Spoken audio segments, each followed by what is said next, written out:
Finally কিন্তু এখন আমি চলে এসেছি কোথায়, এখন চলে এসেছি আমি হচ্ছে পুলিয়াতে। আমি তো এই ভিউ পয়েন্টের ভিউটা দেখেই জাস্ট অ্যামেজড হয়ে গেলাম। এই পাশের যদি ভিউটা দেখো না। Hello guys, welcome back to the channel everyone. আশা করি তোমরা সবাই ভালো আছো আর সুস্থ আছো। এখন ঘড়িতে কটা বাজে? বাজে হচ্ছে 5:52। আর ঠিক আমরা কিছুক্ষণের মধ্যে মানে আর হাফ এন আওয়ারের মধ্যে আমরা বেরিয়ে যাচ্ছি কোথায়? রূপসী বাংলা ট্রেনটা দেখে তো বুঝতেই পেরে গেছো কোথায় যাচ্ছি হচ্ছে কোথায়? পুরুলিয়া। পুরুলিয়া, ফেভারিট পুলিয়া। আমরা আজকে পুলিয়া যাচ্ছি। তো পুলিয়া যাওয়ার জন্য যে ট্রাভেল ডিটেলসটা আছে আর কত কি কম খরচে তোমরা যেতে পারো, মানে মিনিমাম টু মিনিমাম রেটে 100 রুপিসে তোমরা কি করে ট্রেন জার্নি করে পুরুলিয়া অবধি পৌঁছাতে পারো, সেটা তোমাদেরকে আমি বলবো আজকে।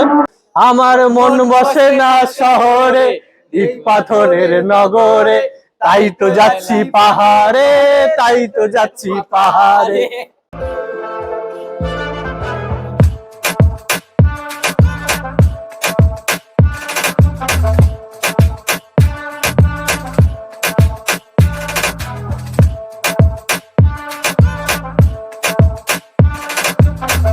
অবশেষে কিন্তু এবার আস্তে আস্তে আমাদের যাত্রা শুরু হলো পুরুলিয়ার উদ্দেশ্যে।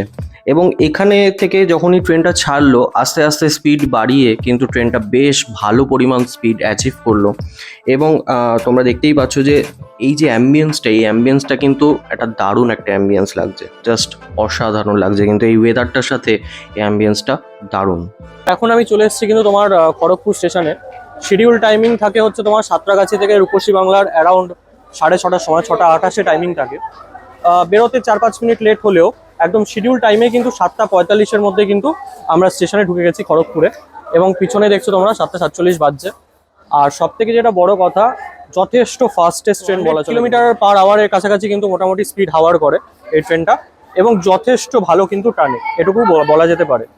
যথেষ্ট ঠান্ডা রয়েছে এবং পুরো ওয়েদারটা কিন্তু একদম ফগি হয়ে রয়েছে। তোমাদের যদি একটু ঘুরিয়ে দেখাই দেখতে পাবে, তো ফগি হয়ে রয়েছে। বেশ একটা সুন্দর কিন্তু এক্সপিরিয়েন্স তোমরা এখানে পাবে আসলে, দারুণ লাগছে দেখতে। ছোট ছোট ইনফরমেশন তোমাদের সাথে শেয়ার করে নিই। এই রূপসী বাংলা যে ট্রেনটা, এটা কিন্তু তোমার লঞ্চ হয়েছিল 1 এপ্রিল 2000-এ, মানে 2000 সালে। প্রায় 24 বছরের কিন্তু পুরনো এই ট্রেন। এবং সব থেকে যেটা বড় জিনিস, এটা কিন্তু একটা সুপার ফাস্ট কম্প্যাটেবিলিটির একটা ট্রেন। ম্যাক্সিমাম স্পিডটা থাকে হচ্ছে 130 কিলোমিটার/আওয়ার এবং অ্যাভারেজ স্পিড যেটা ভ্যারি করে সেটা 81 কিলোমিটারের কাছাকাছি, 81 কিলোমিটার/আওয়ারের কাছাকাছি ভ্যারি করে। তো যথেষ্ট সুপারফাস্ট ট্রেন বলা চলে। এবং খড়গপুরের হলটা কিন্তু হচ্ছে তোমাদের 5 মিনিটের জন্য। তো যারা মোটামুটি কিছু স্ন্যাক্স আইটেম কিনতে চাইছো, তোমাদের যদি D1 D2 কোচ পড়ে, তো সামনেই কিন্তু তোমরা দোকান পেয়ে যাবে কেনাকাটা করার জন্য কিছু খাবার দাবার। তো অসুবিধার কিছু নেই। আর 5 মিনিটের মধ্যেই কিন্তু ট্রেনটা এখান থেকে ডিপার্চার হয়ে যায়। চলো ট্রেনে উঠে পড়ি। A few moments later. এই মেদিনীপুরে এসেও কিন্তু এত কুয়াশাচ্ছন্ন আবেশ দেখে জাস্ট ওই একটাই কথা মনে পড়ছে, এই কুয়াশায় খুঁজছে কে আমায়। জাস্ট অসাধারণ একটা অ্যাম্বিয়েন্স হয়ে রয়েছে কিন্তু এই মেদিনীপুর স্টেশনে। এবং এখানে আমাদের মোটামুটি 5 মিনিটের হল ছিল। বাট দ্য থিং ইজ কি, যেহেতু 8:19-এ ট্রেনটা ঢুকিয়ে দিয়েছে, তাই জন্য 26-এর আগে ছাড়বে না। তো তাই জন্য একটু এক্সট্রা হলটা আছে আর কি, এটাই হচ্ছে বিষয়।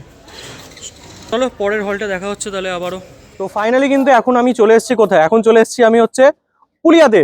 মানে এটা হচ্ছে তাতাইদার ফেভারিট জায়গা পুলিয়া, বাট এটা হচ্ছে বেসিক্যালি পুরুলিয়া। এবার তোমাদের যে বলেছিলাম যে পুরুলিয়াতে তোমরা কিভাবে আসবে এবং 100 টাকাতে কিভাবে জার্নিটা করবে, সেটার বেসিক ফান্ডাটা বলে দিই। দেখো, সাঁতরাগাছি থেকে পুরুলিয়ার এই এক্সপ্রেসটা, মানে তোমার এই রূপসী বাংলা এক্সপ্রেসটা, এটা ডেইলি চলে। এটা যেটা টাইমিং থাকে মোটামুটি 6:28-এ থাকে হচ্ছে তোমার সাঁতরাগাছি থেকে। আর এখানে মোটামুটি 11:55-তে নামায়। বাট দ্য থিং ইজ কি, এখানে 11:55-এর আগেই পৌঁছে দেয়। মানে আজকে তো ইন্ডিয়ান রেলওয়েজ বিফোর টাইমিং নামিয়েছে, মানে এতক্ষণ ফটো সেশন হচ্ছিল, 11:39 এখন বাজে, প্রায় 11:30-এর মধ্যে নামিয়ে দিয়েছে।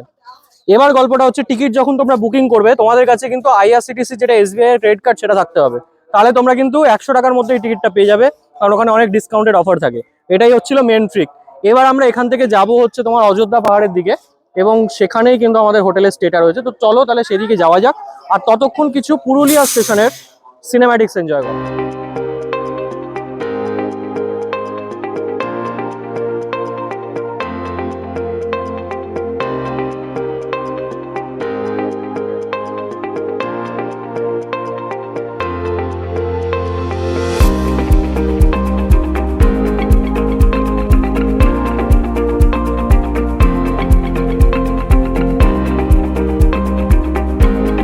পুরুলিয়া পুরুলিয়াতে এসেও কিন্তু মানে এখানেও ঠান্ডাটা কিন্তু বেশ জমাটিয়া পড়েছে বলা চলে। এবং এই ঠান্ডার চোটে কিন্তু যথেষ্ট হালাত খারাপ হচ্ছে শীতকালেও। মানে শীতকালে কিন্তু এতটা পরিমাণ ঠান্ডা হয় না জেনারেলি, বাট জানুয়ারি মাসটাতে ঝাঁপিয়ে ঠান্ডা পড়েছে। আর পুরুলিয়াতেও কিন্তু সেটা রেস্টটা কাটেনি একদমই। চলে এসেছি, এবার এখান থেকে গাড়ি করব, গাড়ি করে অযোধ্যা পাহাড় যাওয়া হচ্ছে। ওখানেই মেন হোটেলটা আর কি নেওয়া হয়েছে, ওখানেই স্টেকেশনের জায়গাটা আমাদের রয়েছে, যাতে করে কালকে ঘোরাঘুরির ব্যাপারগুলোতে সুবিধে হয়ে যায়। তো চলো যাওয়া যাক। এখান থেকে শুরু হলো আমাদের পুরুলিয়ার অযোধ্যা পাহাড় যাওয়ার জার্নিটা। তো চলো আমাদের সাথে এই জার্নিটার সিনেম্যাটিক কিছু এক্সপিরিয়েন্স এনজয় করো। আর সামনেই দেখতে পাচ্ছ একটা সুন্দর কিন্তু ময়ূর রয়েছে, জাস্ট অসাধারণ লাগছে কিন্তু দেখতে।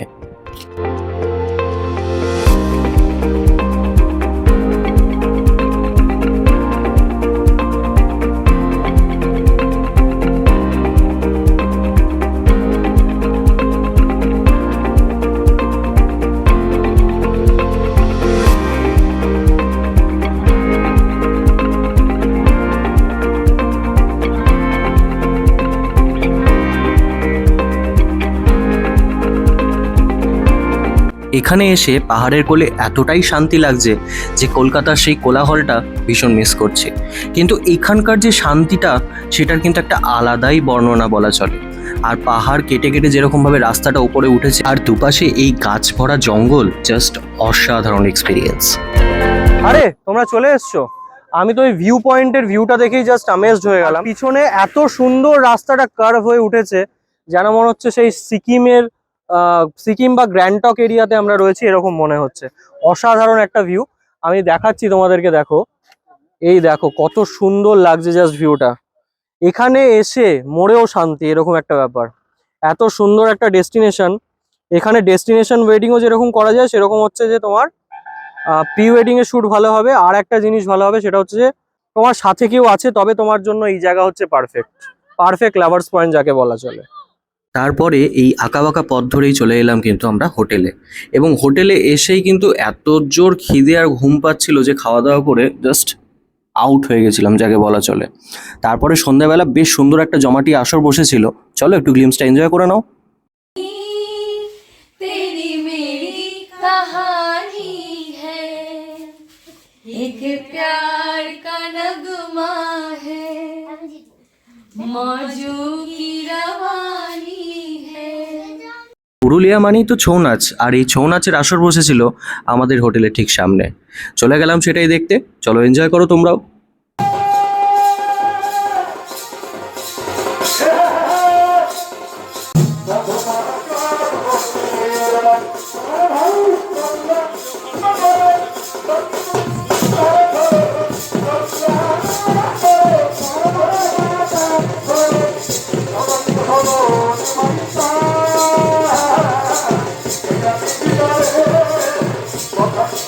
তো বন্ধুরা, ভিডিওটা তোমাদের কেমন লাগলো অবশ্যই নিচে কমেন্ট করে মতামত দিও। আর যদি ভালো লেগে থাকে তাহলে কিন্তু ভিডিওটাকে একটু লাইক করে সবার সাথে শেয়ার করে দাও। আর কলকাতার রাজ ইউটিউব চ্যানেলটাকে সাবস্ক্রাইব করতে মোটেও ভুলো না। দেখা হচ্ছে ডে 2 নিয়ে খুব তাড়াতাড়ি। ততক্ষণের জন্য স্টে টিউন, টাটা।